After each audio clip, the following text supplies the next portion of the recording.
What do you think we are going to find there? In Eden, I mean, I said, startling Mary a little with the sudden statement. Apparently, she had been deep in thought, but she quickly recovered, her eyebrows knitting together as she considered the question. I don't know, she said. Eve, I guess. Whoever that is. A woman, probably.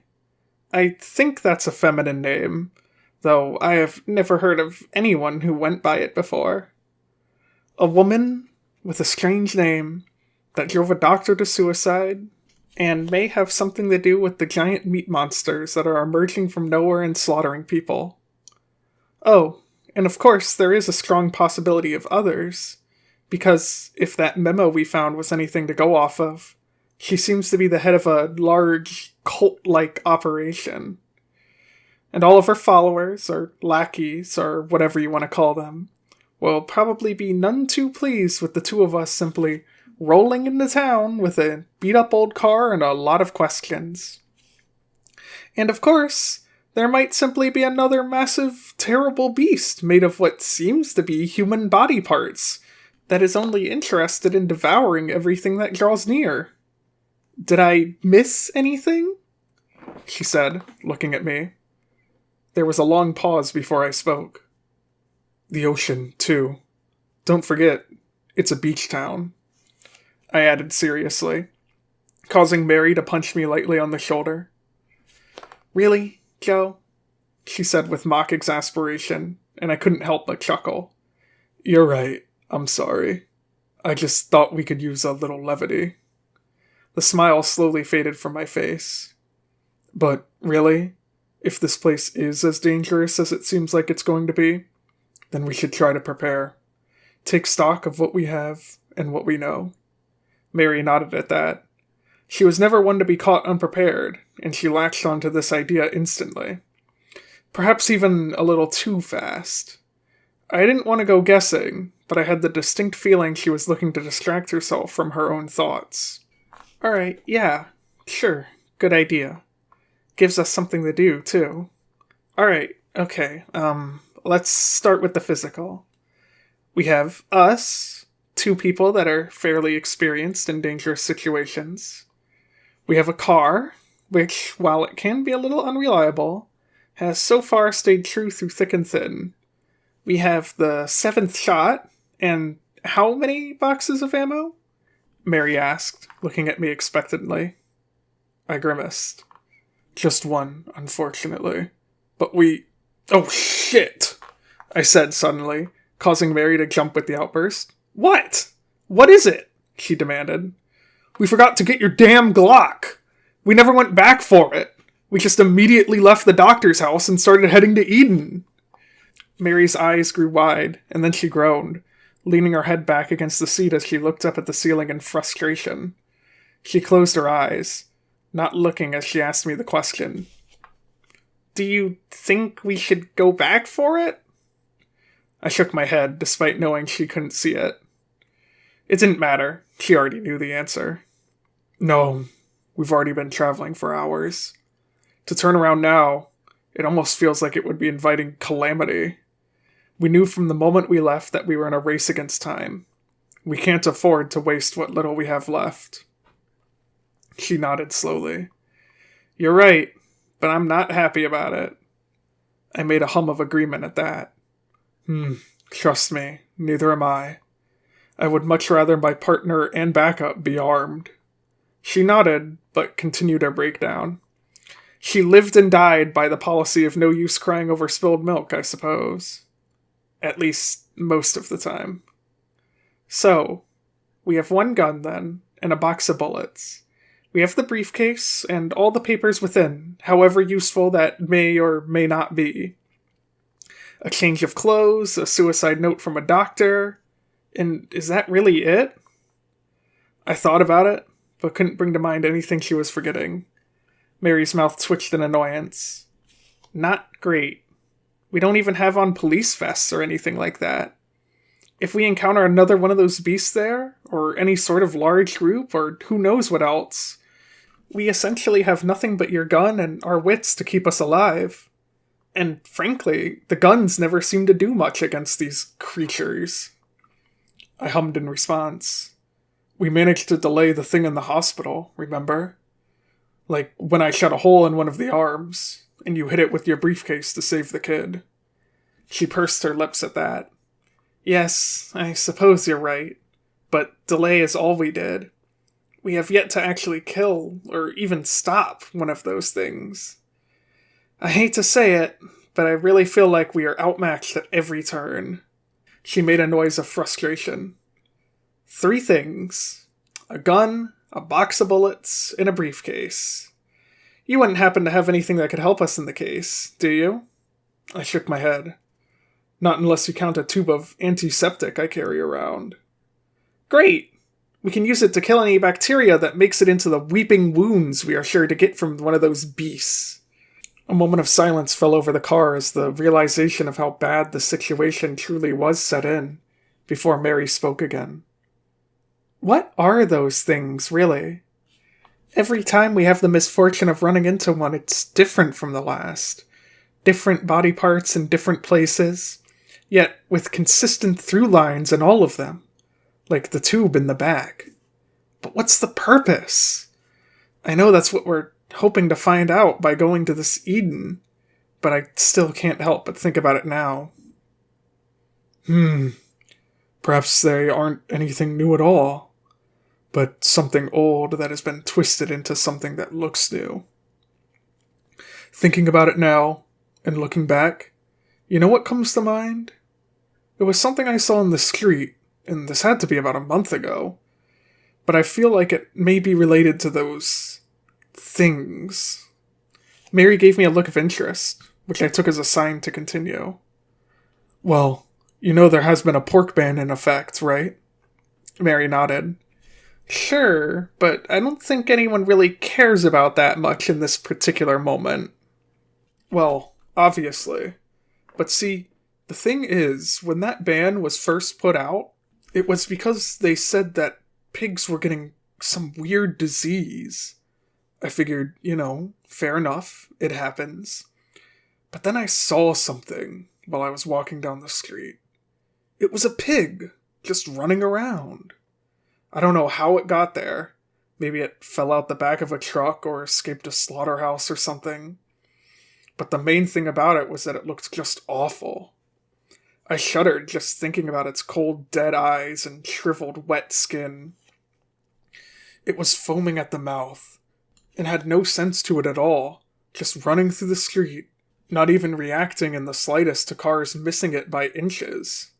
I mean, this thing looked like it had just risen from the grave, Mary. Did you get near it? She asked, and I shook my head in response.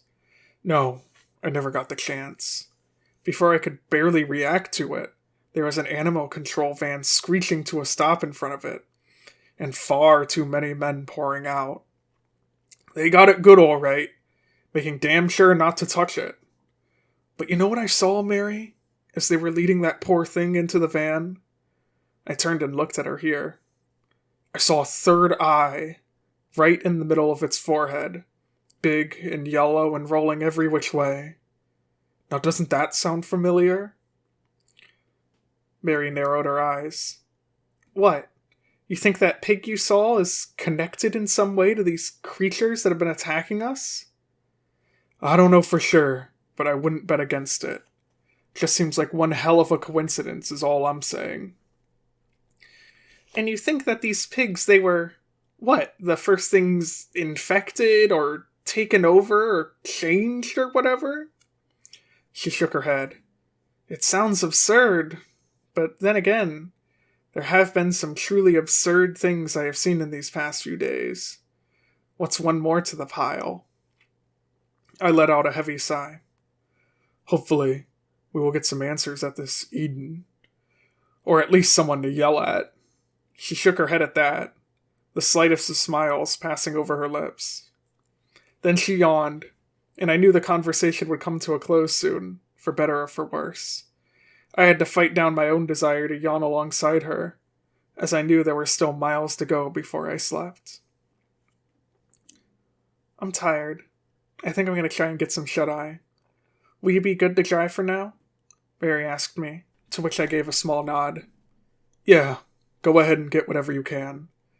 I have a feeling that tomorrow is going to be a very busy day. With that affirmation, she gave me a small nod and rested her head against the window, and within a few short minutes her breathing had become slow and steady, and I knew she was out. I was alone, with nothing but the sound of wheel against pavement and my own thoughts to keep me company. I turned the radio on, keeping it low to hopefully not wake Mary, hoping to get some updates on the world at large, but only static filled my ears no matter what channel I turned it to. Now, was that just because we had no signal out here? Or because all the radio stations had gone down? I wanted to believe the former, but I knew it was almost certainly the latter. So that left me with nothing but my own thoughts to keep me company, and I really didn't want to do any thinking right now.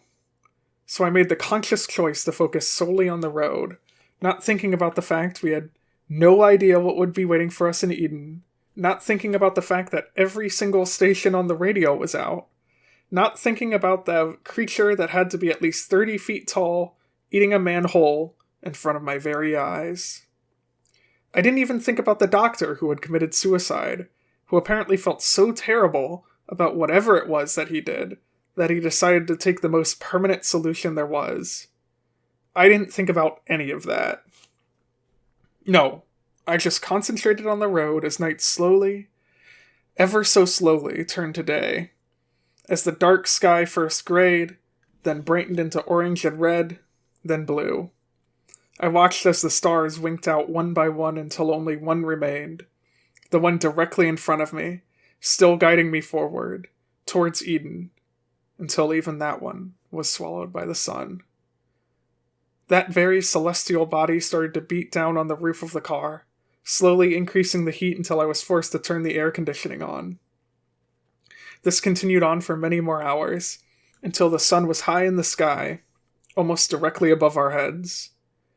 It was nice, in a way. Almost relaxing. Just me and the road. However, as I drove, a new problem presented itself. One I simply couldn't ignore. We were running out of gas. The light for it had been lit for at least half an hour now, and I frankly couldn't believe the poor car was still moving. I had been hoping to run into a gas station, or a house, or even another car I could siphon gas from. But there had been nothing for the entire trip. Just the repeating road in front of me and the desert landscape all around. Finally, despite my best whispered pleading at the car to not give out for just a little bit longer, the engine sputtered, gasped, wheezed, and finally died, managing to roll us a few feet further before we ground to a halt. The noise woke Mary from her slumber, to which she was squinting at the bright landscape, rubbing sleep from her eyes. Confusion slowly morphed into understanding, causing her to glare at me. Damn it, Joe! You let me sleep for way too long. It's gotta be midday. You've been driving way into my turn. You need sleep too, you know. I shook my head at that. We have bigger problems, Mary. We're out of gas, and there is nothing around for miles. I think we're gonna have to get out and walk. She looked at me, confusion on her face, before looking back out the windshield and back at me. I put my hands up in exasperation, unsure of what she was doing. What, Mary? I know it's not ideal, but I don't really see any other option. I don't want to be presumptive, Joe, but what about that town, right there? She said, pointing out the window. What? I said, turning and looking, surprised to see that there was, indeed, a small collection of squat concrete buildings right in front of us, most of them facing into the road, like an old western cowboy town. Not that there was really enough here to call it a town. There couldn't have been more than 20 buildings total. Just beyond them, the coast lay, waves gently splashing up on the shore, and even further beyond that, far out in the ocean, there was a structure, only just barely visible. I couldn't believe I had missed it. I must have been so worried looking for a wrecked car or something of the like that I had glossed right over it. Either that, or Mary was right. I was far more exhausted than I thought I was. You think this is it, Joe? You think this is Eden?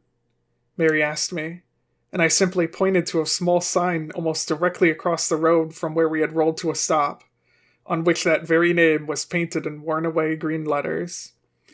It was good to know that I wasn't the only person that could miss the obvious.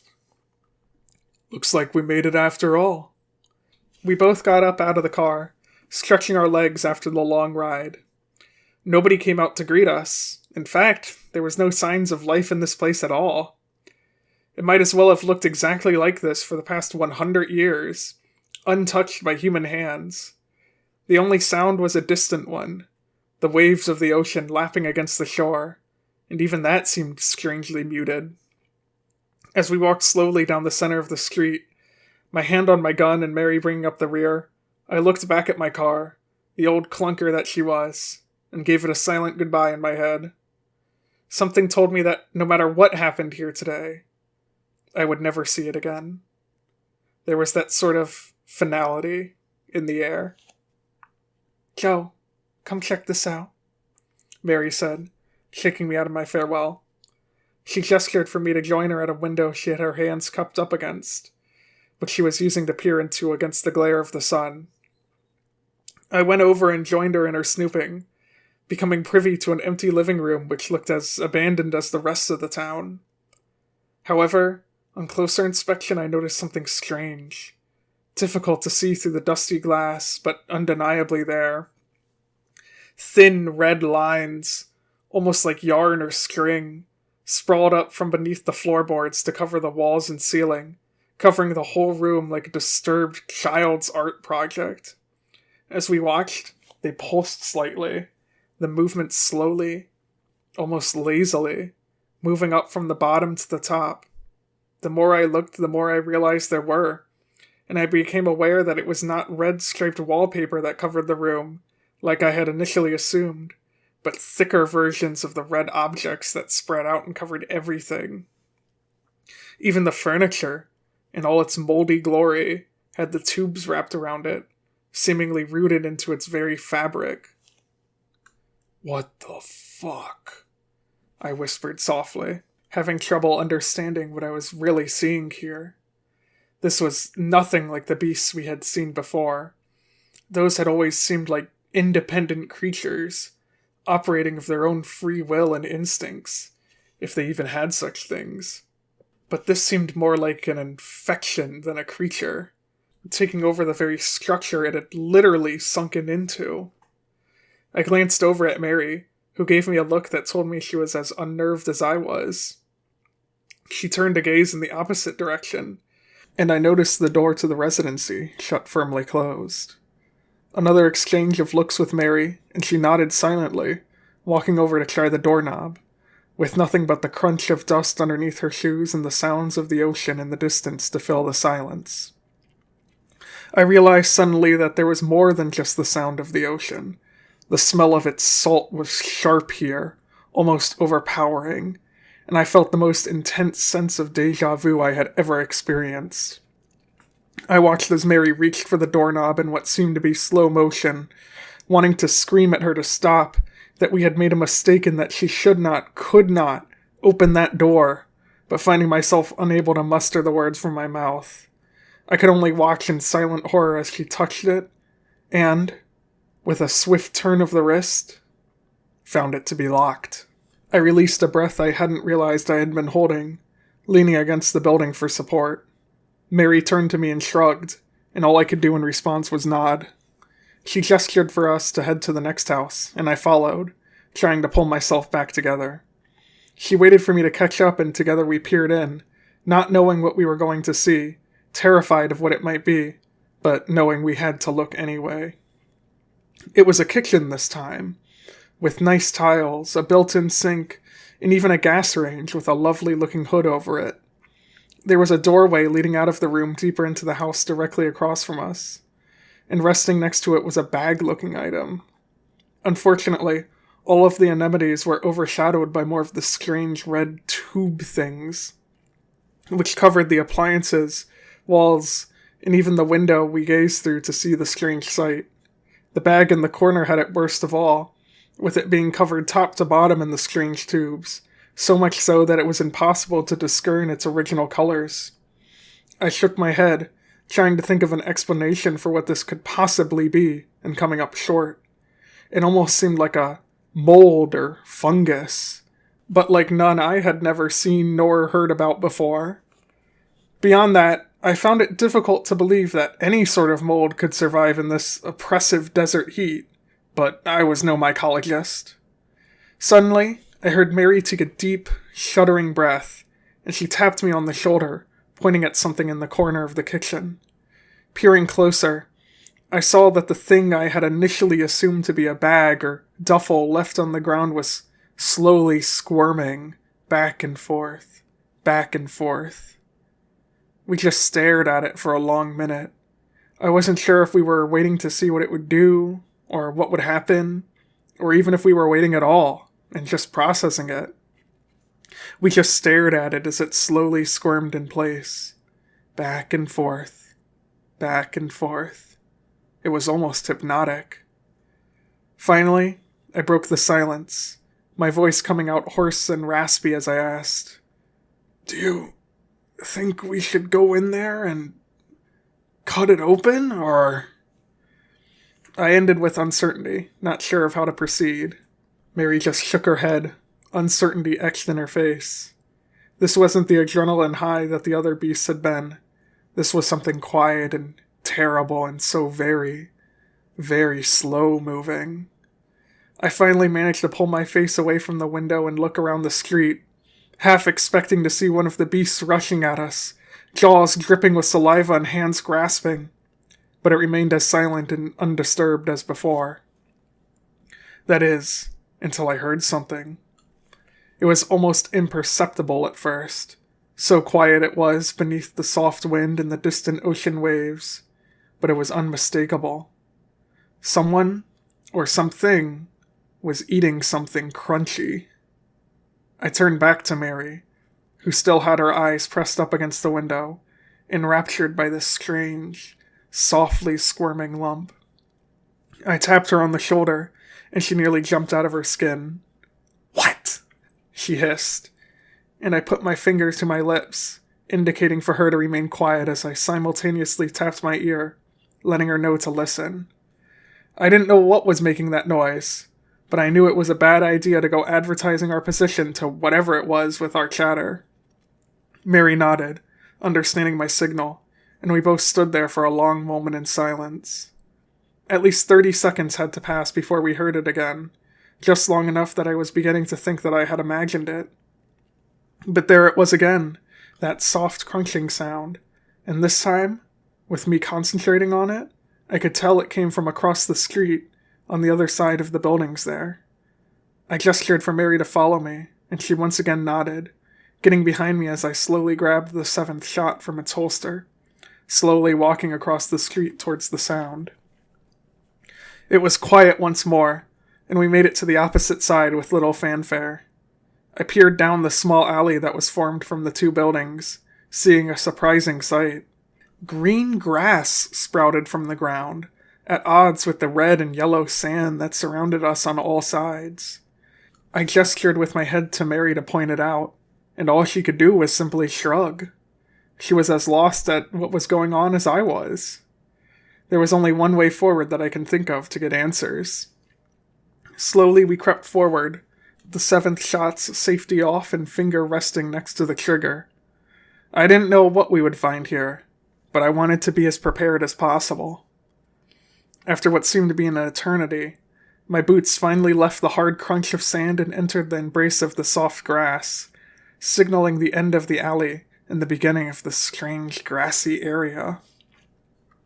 I gestured for Mary to stop and position myself right on the corner of the building. Looking out directly across from where we stood, the grass continued on for perhaps a couple 100 feet before quickly transitioning back to sand and rocks, after which the endless desert stretched. Peering to the left, back towards the road, I saw that the grass patch was even shorter there, only going about 50 feet in that direction before terminating behind some buildings, which explained why we didn't see it when we first arrived. Finally, I turned to the right, peeking out towards the ocean. There, as if it was waiting for us, was a single tree, tall and strong, but with wilted leaves and branches, as though it were dying. Despite that, it had magnificent red apples practically dripping from its branches, begging to be eaten. Behind it rested the ocean, with the same structure we had seen earlier resting in it, which, now that we had gotten closer, could see was an oil rig, red and rusted. Finally, under the tree, resting without a care in the world, was a small, petite woman, with pale skin and long blonde hair. She seemed almost ethereally beautiful, elven-like, as though she didn't belong here on this earth, most certainly not in this dry, barren desert. She was wearing a white dress, somehow perfectly clean despite the dust in the air. And at last, the source of the noise. As she takes a bite of an apple she had clearly plucked from the dying tree, creating a clear crunch, the likes of which we had been following as she looked out to the ocean. Despite how lovely she was, despite her calm demeanor and non-threatening stance and expression, something about this woman was deeply, deeply unnerving to me. It was as though I was looking at a painting of a beautiful woman whose proportions were just ever so slightly off.